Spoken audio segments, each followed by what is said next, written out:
Hi hello ಸ್ನೇಹಿತರೆ, ಎಲ್ಲರೂ ಹೇಗಿದ್ದೀರಾ? ಚೆನ್ನಾಗಿದ್ದೀರಾ ಅಂತ ಅನ್ಕೋತೀನಿ. ಇವತ್ತು ಈ ವಿಡಿಯೋದಲ್ಲಿ ಏನಪ್ಪ ಅಂತ ಅಂದರೆ ಒಂದು ದೇವಸ್ಥಾನದ ಪರಿಚಯ ಮಾಡಿಸ್ತೀನಿ. ತುಂಬ ಚೆನ್ನಾಗಿದೆ ದೇವಸ್ಥಾನ. ಬೆಂಗಳೂರು ಹಲಸೂರಲ್ಲಿ ಇರೋ ದೇವಸ್ಥಾನ ಇದು. ಇಲ್ಲಿ ಬಂದುಬಿಟ್ಟು ವಿಶೇಷ ಏನಪ್ಪ ಅಂದರೆ ಪ್ರತಿ ಶುಕ್ರವಾರ ಮಂಗಳವಾರ ಮತ್ತು ಅಮಾವಾಸ್ಯೆ ಹುಣ್ಣಿಮೆಯಲ್ಲಿ ಪೂಜೆ ಮಾಡ್ತಾರೆ. ತುಂಬ ಚೆನ್ನಾಗಿರುತ್ತೆ. ನಾನು ಬಂದುಬಿಟ್ಟು ಸೋಮವಾರ ನಮ್ಮ ಯಜಮಾನ್ರಿಗೆ ರಜೆ ಇರೋದ್ರಿಂದ ಸೋಮವಾರ ಬಂದಿದ್ದೀನಿ. ತುಂಬ ಚೆನ್ನಾಗಿದೆ. ಆದರೆ ಒಳಗಡೆ ಹೋಗಬೇಕು. ಆದರೆ ಈ ದೇವಸ್ಥಾನ ಇರೋದೇ ಬಂದು ಮಶಾಣದ ಒಳಗಡೆ ತಾಯಿ ನೆಲೆ ಇರೋದು. ತುಂಬ ಚೆನ್ನಾಗಿರುತ್ತೆ. ಬನ್ನಿ ನೋಡೋಣ ಹೇಗಿದೆ ದೇವಸ್ಥಾನ ಅಂತ. ದೇವಸ್ಥಾನ ಸ್ವಲ್ಪ ಸ್ವಲ್ಪ ಕಾಣಿಸ್ತಾ ಇದೆ ನೋಡಿ. ಗೇಟ್ ಹತ್ರದಿಂದ ಒಳಗಡೆ ನಡ್ಕೊಂಬರಬೇಕು. ಕೆಲವರು ಗಾಡೀಲಿ ಬರ್ತಾರೆ, ಆಟೋದಲ್ಲಿ ಬರ್ತಾರೆ. ನಾನು ನಡ್ಕೊಂಡೇ ಬಂದಿದ್ದೀನಿ. ಮೆಟ್ರೋದಲ್ಲಿ ಇಳಿದು ಅಲ್ಲಿಂದ ಇಲ್ಲಿವರೆಗೂ ನಡ್ಕೊಂಡೇ ಬರ್ತೀನಿ. ದೇವಸ್ಥಾನ ಸ್ವಲ್ಪ ಸ್ವಲ್ಪ ಕಾಣಿಸ್ತಾ ಇದೆ. ಇಲ್ಲಿ ಹೋಗ್ತಾ ಹೋಗ್ತಾನೆ ನಿಮಗೆಲ್ಲ ಗೊತ್ತಾಗುತ್ತೆ. ತುಂಬ ಚೆನ್ನಾಗಿದೆ ದೇವಸ್ಥಾನ. ಹಾಗೆ ಕೂಡ ಇದು ನಮ್ಮ ಅಪ್ಪನ ಮನೆ ದೇವರು ಕೂಡ. ನಮ್ಮ ಅಪ್ಪನ ಮನೆಯದು ಹೆಣ್ಣು ದೇವರು. ಆಯಿತಾ ಸ್ನೇಹಿತರೆ, ಇಲ್ಲಿ ಚಪ್ಪಲಿ ಎಲ್ಲ ಬಿಟ್ಟು ಕಾಲೆಲ್ಲ ತೊಳ್ಕೊಂಡು ಒಳಗಡೆ ಹೋಗೋ ಜಾಗ ಇದು. ನಾನು ಇನ್ನೂ ಹೋಗ್ತಾ ಇದ್ದೀನಿ. ನೋಡೋಣ ಬನ್ನಿ ಹೇಗಿದೆ ಅಂತ ತೋರಿಸ್ತೀನಿ. ಹಾಗೆ ಮನುಷ್ಯನ ಕೊನೆಯ ಅಂತಿಮ ದರ್ಶನ ಆಗೋ ಜಾಗ ಇದು. ಅಂದರೆ ಲಾಸ್ಟ್ ಫೈನಲ್ಲು ಸಂಬಂಧಿಕರೆಲ್ಲ ಬಂದುಬಿಟ್ಟು ಹೋಗೋ ಜಾಗ ಇದು. ಪೂರ್ತಿ ನಾನು ಅದು ಆ ಕಡೆ ಎಲ್ಲ ತೋರ್ಸೋಕ್ಕಾಗಲ್ಲ. ಈಗ ನಾವು ಬರೀ ದೇವಸ್ಥಾನ ಅಷ್ಟೇ ನೋಡೋಣ. ಯಾಕೆಂದರೆ ಮತ್ತೆ ನಾವು ನಮ್ಮೂರಿಗೆ ಹೋಗಬೇಕಲ್ಲ, ಬಸ್ನೆಲ್ಲ ಹಿಡಿಬೇಕು. ತುಂಬ ಲೇಟ್ ಆಗಿಬಿಡುತ್ತೆ. ಆಮೇಲೆ ಬಿಸಿಲು ಬೇರೆ ಸಿಕ್ಕಾಪಟ್ಟೆ ಇದೆ. ನೋಡಿ ತಾಯಿ ಅಲ್ಲಿ ನಿಂತಿದ್ದಾಳೆ. ಎಲ್ಲರಿಗೂ ದರ್ಶನ ಕೊಟ್ಕೊಂಡು ತುಂಬ ಚೆನ್ನಾಗಿ ನಿಂತಿದ್ದಾಳೆ. ಇವತ್ತು ಬಂದುಬಿಟ್ಟು ಶುಕ್ರವಾರ ಮಂಗಳವಾರದ್ದು ಪೂಜೆ ಎಲ್ಲ ಆಗಿರುತ್ತಲ್ಲ, ಎಲ್ಲ ಕ್ಲೀನ್ ಮಾಡ್ಕೋತಾ ಇದ್ದಾರೆ ದೇವಸ್ಥಾನ. ಇವತ್ತು ಕೂಡ ಸಿಂಪಲ್ಲಾಗಿ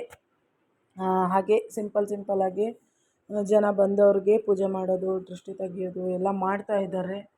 ನಾವು ಕೂಡ ಬಂದಿದ್ದೀವಿ. ಸ್ವಲ್ಪ ಜನ ಇದ್ದಾರೆ ಅಷ್ಟೇ. ನೋಡಿ ಇಲ್ಲಿ ಬಂದುಬಿಟ್ಟು ದೊಡ್ಡ ತಾಯಿ ಇರೋದು, ಅಂದರೆ ತಾಯಿ ನೆಲೆಗೊಂಡಿರೋದು. ಇವಳನ್ನು ಇಷ್ಟು ಫ್ರೀಯಾಗಿ ನೋಡೋಕ್ಕೆ ಸಾಧ್ಯನೇ ಇಲ್ಲ. ಇವತ್ತು ನೋಡಿದ್ದೀವ. ಯಾವಾಗಾದರೂ ಅಮಾವಾಸ್ಯೆಯಲ್ಲಿ ಒಂದು ಶಾರ್ಟ್ ವಿಡಿಯೋ ಹಾಕ್ತೀನಿ ಇರಿ, ನೋಡಿರಂತೆ. ಅದರಲ್ಲಂತೂ ಫುಲ್ಲು ಜನ ಇರ್ತಾರೆ. ನಮಗೆ ಕಾಲು ಇಡೋಕ್ಕೂ ಜಾಗ ಇರಲ್ಲ. ಆದರೆ ಇವತ್ತು ಇಷ್ಟು ಫ್ರೀಯಾಗಿ ಒಳಗಡೆ ಬಂದಿದ್ದೀವಲ್ಲ, ಅದು ನಮ್ಮ ಪುಣ್ಯ ಅಂದ್ಕೊಳ್ಳೋಣ. ನೋಡಿ ಇಲ್ಲೊಬ್ರಿಗೆ ಕಾಲಿಗೆ ದೃಷ್ಟಿ ಹಗ್ಗ ಕಟ್ತಾ ಇದ್ದಾರೆ, ಕಾಲಿಗೆ ಕೈಗೆ. ಇಲ್ಲಿ ಈ ಥರ ತಾಯಿಯ ಹತ್ರ ಇಟ್ಟಿರೋ ಹಗ್ಗನ ಕಟ್ಟಿಸ್ಕೊಂಡ್ರೆ ದೃಷ್ಟಿ ನಿವಾರಣೆ ಆಗುತ್ತೆ ಅಂತಾರೆ. ತುಂಬ ಒಳ್ಳೆಯದು. ಇವ್ರು ಬಂದು ದೊಡ್ಡಾಯಿ ಅಂತ. ಮಲೇನೂರು ದೇವಸ್ಥಾನದಲ್ಲಿ ಮಲಗಿದಾರಲ್ಲ ಅವರೇ. ಮೇಲ್ಮಲೆಯನೂರು ಕೇಳಿರ್ತೀರ, ಅಲ್ಲಿ ಮಲಗಿರೋ ಆ ತಾಯಿನೇ ಇವರು. ಇಲ್ಲೂ ಕೂಡ ನೆಲೆಗೊಂಡಿದ್ದಾರೆ. ಇಲ್ಲಿ ಬಂದು ವಿಶೇಷವಾಗಿ ಪೂಜೆ ಮಾಡಿಸ್ಕೊಂಡು ನಿಂಬೆಹಣ್ಣು ಮಂತ್ರಿಸ್ಕೊಂಡು ಹಗ್ಗ ಕಟ್ಟಿಸ್ಕೊಂಡು ಹೋದರೆ ದೃಷ್ಟಿ ಎಲ್ಲ ನಿವಾರಣೆ ಆಗುತ್ತೆ ಅನ್ನೋದು ಇಲ್ಲಿನ ಜನಗಳ ನಂಬಿಕೆ. ನಮಗೂ ಕೂಡ ಇದೆ ನಂಬಿಕೆ. ನೋಡಿ ಈ ಥರ ಬೀಗ ಎಲ್ಲ ಹಾಕ್ಬಿಟ್ಟು ಹೋದರೆ ಆಗದೇ ಇರೋ ಕೆಲಸನೂ ಆಗುತ್ತೆ ಅಂತ ಹೇಳ್ತಾರೆ.